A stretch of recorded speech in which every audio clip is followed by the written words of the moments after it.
এখন থেকে আপনার প্রিয় সিরিয়ালগুলো ফ্রিতে দেখুন এক্সক্লুসিভলি শুধুমাত্র সান নেক্সটে। এখনই অ্যাপ ডাউনলোড করুন।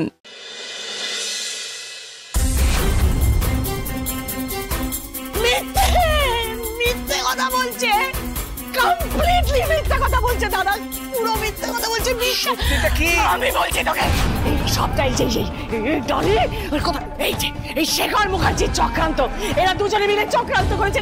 বলো বলো অদিতি সরকারকে যে তুমি সরিয়েছিলে, বলো সবার সামনে স্বীকার করো। মালবিকা,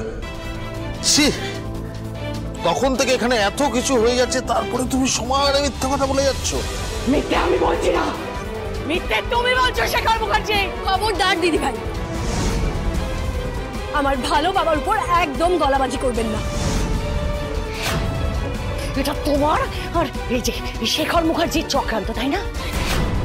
তাই বহু বছর আগে আমার বোনের ছেলেটাকে তুমি গায়েব করে দিয়েছো, আর তারপরে দেখো কি সুন্দর ডালি আস্তে আস্তে এই বাড়িতে প্ল্যান্ড হয়েছে অ্যাজ আ ওয়াইফ, আমার দাদার বউ হিসেবে। আর তারপর অদিতির মন জয় করেছো না, আর সময় বুঝে দুজনে দিলে ঠিক অদিতির ছেলেকে এই বাড়িতে এনে দিলে, যাতে সবার সামনে এটা প্রমাণ করতে পারো যে তুমি কত মহান। কিন্তু আজকে এখানে দাঁড়িয়ে শেখর মুখার্জিকে তোমার পাপে শাস্তি পেতেই হবে। শাস্তি সে পাবে যে অপরাধ করেছে। হ্যাঁ দিদি ভাই, আপনি হাজার মিথ্যে কথা বলেনি, হাজার অজুহাত দিন, কিন্তু আজ সত্যিটা প্রমাণ হয়ে যাবে। আমার মামুনের এই অবস্থার জন্য ভালো বাবা না, একমাত্র আপনি দায়ী। একদম না, একদম না।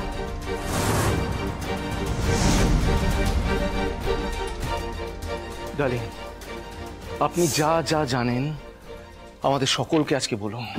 পরিবারের প্রত্যেকটি লোক আপনার মুখে শুনতে চায় সত্যিটা কি, প্লিজ বলুন। রক্তিমবাবু, দিদিভাই যে অপরাধ করেছে তার সবচেয়ে বড় প্রমাণ হলো এই চুড়ি। হ্যাঁ, দিদিভাই মামুনির সন্তানকে গায়েব করতে একটা ভাড়া করা গুন্ডাকে এই চুড়িগুলো দিয়েছিল, আর তার প্রমাণ আমার কাছে আছে। রক্তিমবাবু, এই চুড়ি দুটো আপনার মায়ের স্মৃতি, অনেক কষ্টে এটা উদ্ধার হয়েছে, এটা আপনি সাবধানে রাখবেন।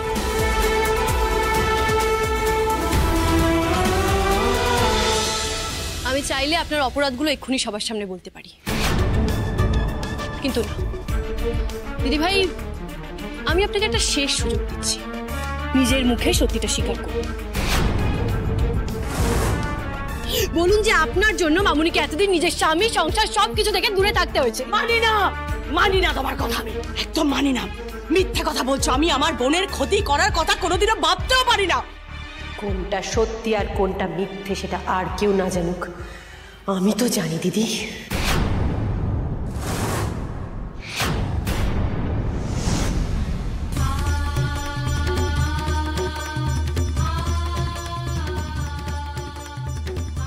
অদিতি, হ্যাঁ অদিতি, দাদা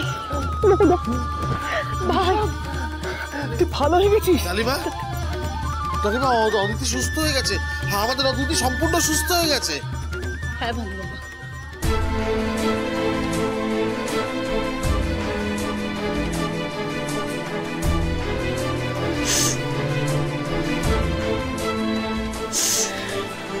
হ্যাঁ রক্তিম, মামুনি যে শুধু সুস্থ হয়েছে তাই না, মামুনির সব পুরনো কথাও মনে পড়ে গেছে।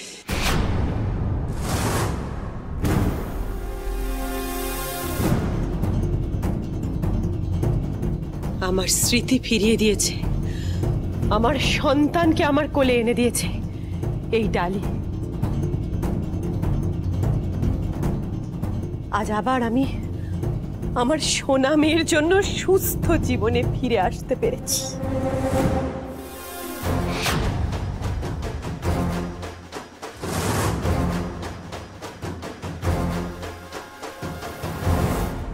ডালি, আমার ভাষা নেই, আমাকে ক্ষমা করে দেবেন। আপনি পরিবারের জন্য যা যা করেছেন সেটা আমি মুখে বলে বোঝাতে পারবো না, কিন্তু এই পরিবারের প্রত্যেকটি লোক আপনাকে দিনের পর দিন অপমান করেছে। এই বাড়িতে আপনি লাঞ্ছিত হয়েছেন। সকলের হয়ে আমি আপনার কাছে ক্ষমা চাইছি। I am sorry. না রক্তিম, প্লিজ।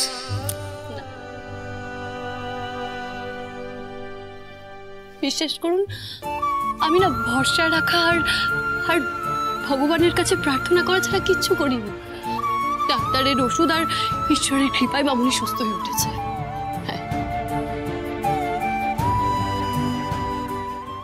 গেল সব প্ল্যান আজ ভেস্তে গেল। দিদির শেষ রক্ষাটা আর হলো না। এই অদিতি, তুই যে সুস্থ হয়ে গেছিস আমি খুব খুশি হয়েছি জানিস।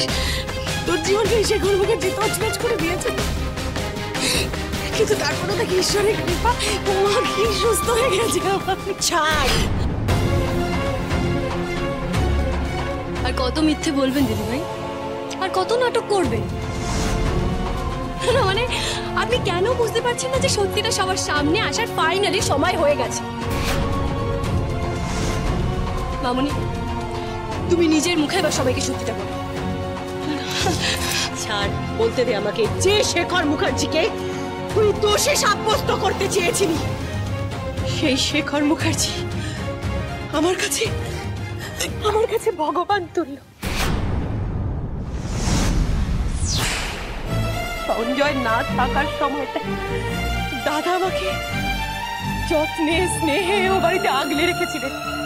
তাই নয় দাদা, আপনি আমাকে ও বাড়ির মুখার্জি বাড়ির ছোট বউয়ের সম্মান দিয়েছিলেন।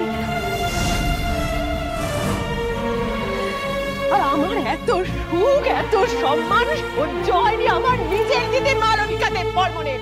তাই আমার কাছ থেকে আমার সন্তানকে কেড়ে নিয়ে আমার মানসিক ভারসাম্য নষ্ট করে দিয়েছিল এই মালবিকা দেব বর্মন।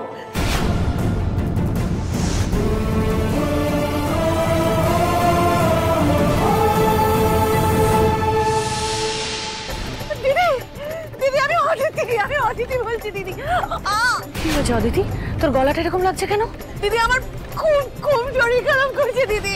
আমি ও বাড়ি থেকে চলে তুই একবার। শুধু তাই নয়, আমি যখন আমার জ্ঞান ফিরে পাই তখন আমি হাসপাতালের বেডে শুয়ে।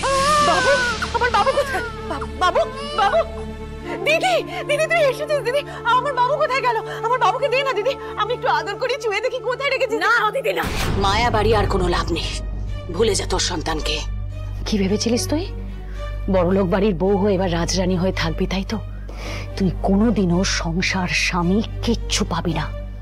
এমনকি তোর সন্তানটাকেও তুই কাছে পাবি না। তুমি চোখ মুছো অদিতি, চোখ মুছো। নিজের প্রতিহিংসা চরিতার্থ করার জন্য তুমি একটা বাচ্চাকে মারতে গেছিলে। চুপ করে থাকবে না, উত্তর দাও।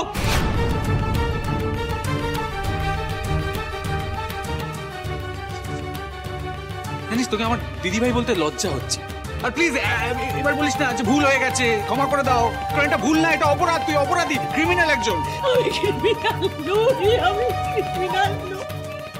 আমি ক্রিমিনাল নই। ও দিদি ব্রেন ওয়াশ করে দিয়েছে দাদা। ও পুরোপুরি ম্যানিপুলেট করেছে। কখনো না। আমার দিদি ভাই কোনো মিথ্যে কথা বলতে পারে না, আর কারোর কোনো ক্ষতি করতে পারে না। তুমি মিথ্যে কথা বলেছো, আর তুমি, আর এর জন্য আমার কাছে প্রমাণ আছে।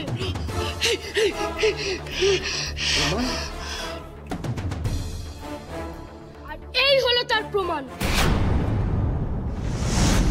দেখি দেখি দেখি আমাকে। ও মাই গড, ইনভেস্টিগেটিং অফিসার যে ছবিটা পাঠিয়েছিল, ছবিটা অত পরিষ্কার ছিল না, ঝাপসা ছিল, কিন্তু চুলটা পরিষ্কার দেখা গেছিল। এই কাঁচা পাকা চুলই তো ছিল। What is this? তুই ডালিকে কিডন্যাপ করতে চেয়েছিলিস এই ছবিটা নিয়ে?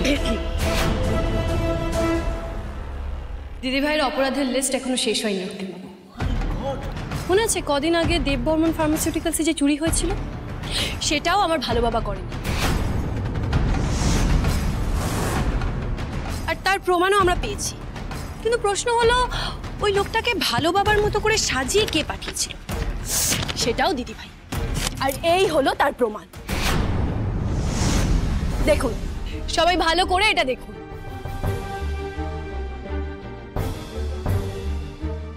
দিদিভাই, এই ছবিগুলো কিন্তু আমি আপনার ঘর থেকেই পেয়েছি। আমার কি শরীরটা খারাপ করছে, পারছি না। না, আমাকে প্লিজ একটু পড়তে দে। বলতে পারে না দাদা, আমি আমার পরিবারকে ভালোবাসি না। তুই বুঝতে পারছিস না দাদা? দেখ, এতগুলো বছর ধরে তুই যেভাবে অদিতিকে সুস্থ করে তোলার চেষ্টা করেছিস, ওই একই চেষ্টা আমিও করেছি দাদা। না, তুই চেষ্টা করিসনি। দিনের পর দিন ভুল ওষুধ দিয়েছিস। দিনের পর দিন। কেন? ওয়াই? দিসনি। ওয়েট, আজ সত্যিটা সবার সামনে আসা দরকার। কি করছিস দাদা? না, আমাকে শোনাতে দে। আমার কাছে রেকর্ডিং আছে। এই নে, হিয়ার উই গো। সবার শোনা দরকার, পরিবারের প্রত্যেকটি লোকের শোনা দরকার এটা। Here we go. বড় ম্যাডাম, আমাকে দিয়ে ওষুধ কেনা তো। আমি নিজেও জানতাম না যেটা কিসের ওষুধ। আমাকে কিছু টাকা বকশিস দিত, আর আমি এরকম একটা ক্ষতি করে ফেললাম। কেন আমার বিশ্বাস ভাঙলি?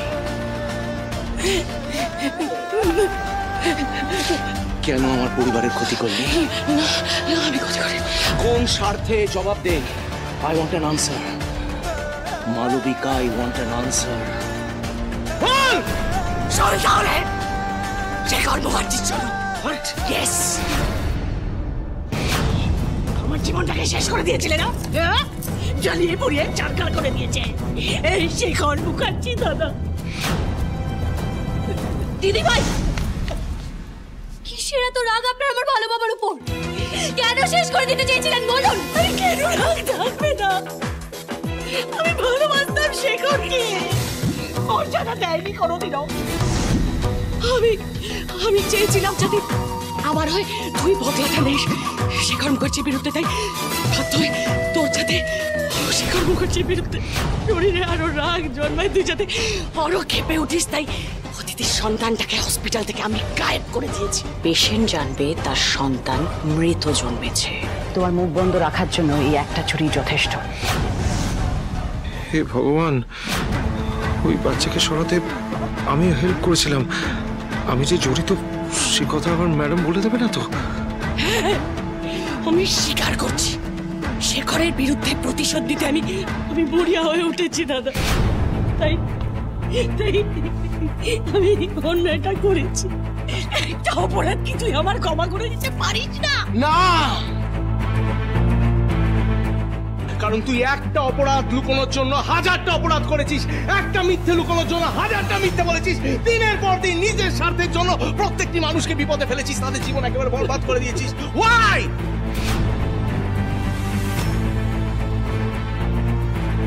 শোন, একটা কথা আছে, অপরাধীর ক্ষমা আছে কিন্তু বিশ্বাসঘাতকের কোনো ক্ষমা নেই। আমি তোকে ক্ষমা করবো না। পরিবারের প্রত্যেকটি লোক তোর কাছে আজকে জবাব চাইবে। তোর এই কাজের শাস্তি তুই পাবি। তাছাড়া মালবিকা, তুমি তো শুধু এই পরিবারের অপরাধী না, তুমি আইনের চোখেও অপরাধী। মা, আমি এখনো বুঝতে পারছি না যে তুমি এত নিচে নামতে পারো মা। হ্যাঁ, দিদিভাই তো শাস্তি পাবেই, কিন্তু তার আগে আমার মামুনির যে সুখের সংসার প্রাপ্য, সেটা আমার মামুনি ফিরে পাবে। শোনাবি?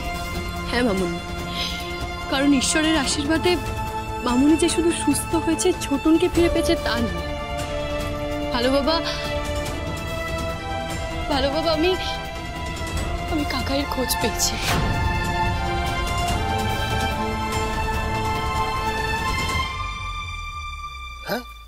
হ্যাঁ ভালো বাবা। কাকাই, ভেতরে এসো।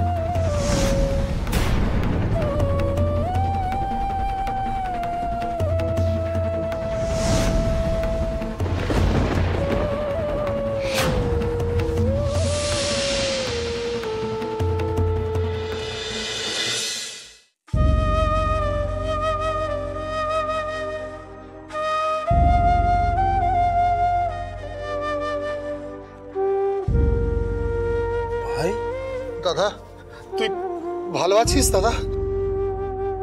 হ্যাঁ হ্যাঁ হ্যাঁ আমি ভালো আছি। আমি নিজের চোখকে বিশ্বাস করতে পারছি না। তুই এত বছর কোথায় ছিলি? কোথায় ছিলি তুই আমাদের ছেড়ে? হ্যাঁ দাদা তোকে অবিশ্বাস করে আমি আমার জীবনের মূল্যবান সময়গুলো নষ্ট করেছি রে দাদা। দাদা আমাকে ক্ষমা করে দে দাদা। কি করছো? ভেঙে পড়ো না এভাবে। কি করছো সূর্য? এই সমস্যা আমার সাথে একদম ভেঙে পড়িস না। এই তোর চোখে জল কেন রে? হ্যাঁ আজকে একদম চোখে জল না, একদম কাঁদবি না। তুই জানিস ডালি সবকিছু ঠিক করে দিয়েছে। আমরা সবাই মিলে আবার একসাথে খুব আনন্দ করে থাকবো।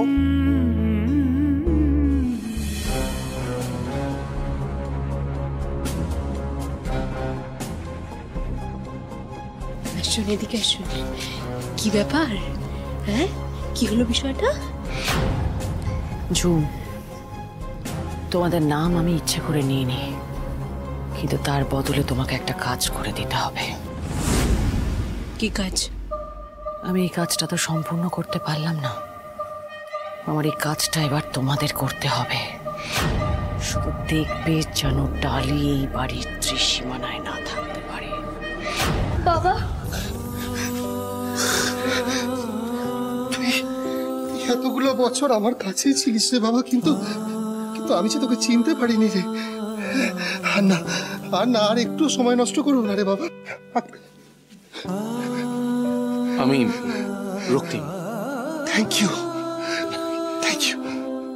থ্যাংক ইউ নয়, এটা তো আমাদের কর্তব্য ছিল।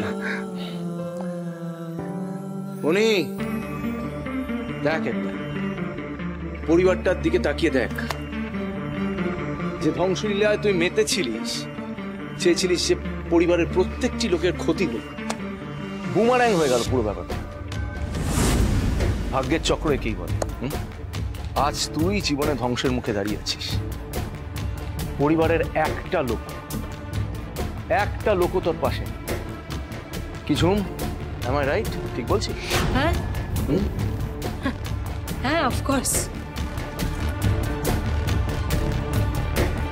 বনি, তুই শাস্তি পাবি। তোর পাপের শাস্তি তোকে আমি দেব, আর তার সমস্ত বন্দোবস্ত আমি করে রেখেছি। Yes officer.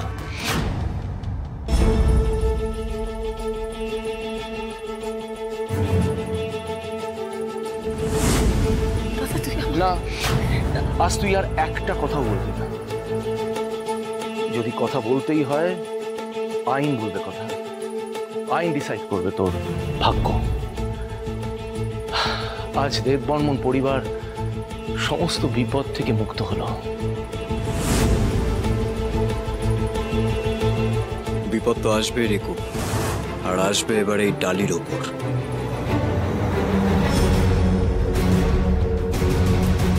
আমার 1 মিনিট লাগবে দাদা।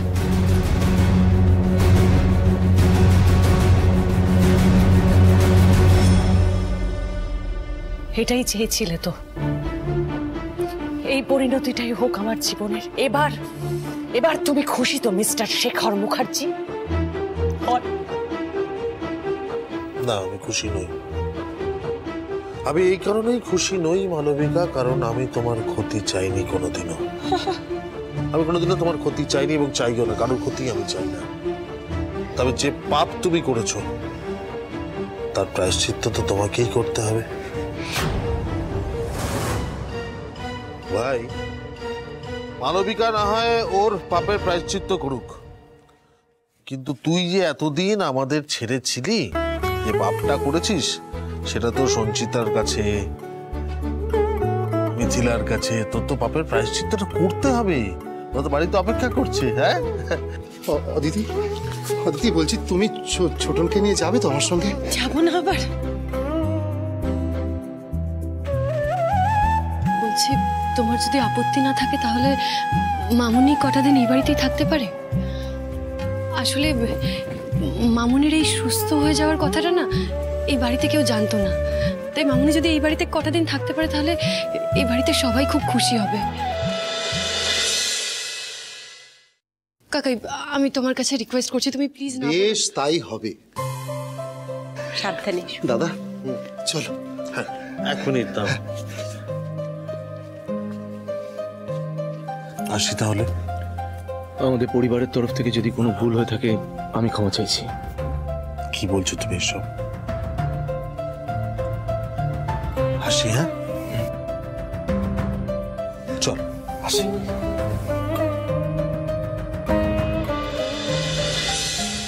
আমরা তাহলে এখন একটু আসি, কারণ অংশুর ওই শ্রেয়া আর ছোটনের সাথে ঝামেলা হওয়ার পর থেকেই অংশু কিছুতেই এ বাড়িতে থাকতে চাইছে না। হ্যাঁ, ও তো মামার বাড়ি চলে গেছে। আমরাও আসি, কি বলো? চলো চলো চলো।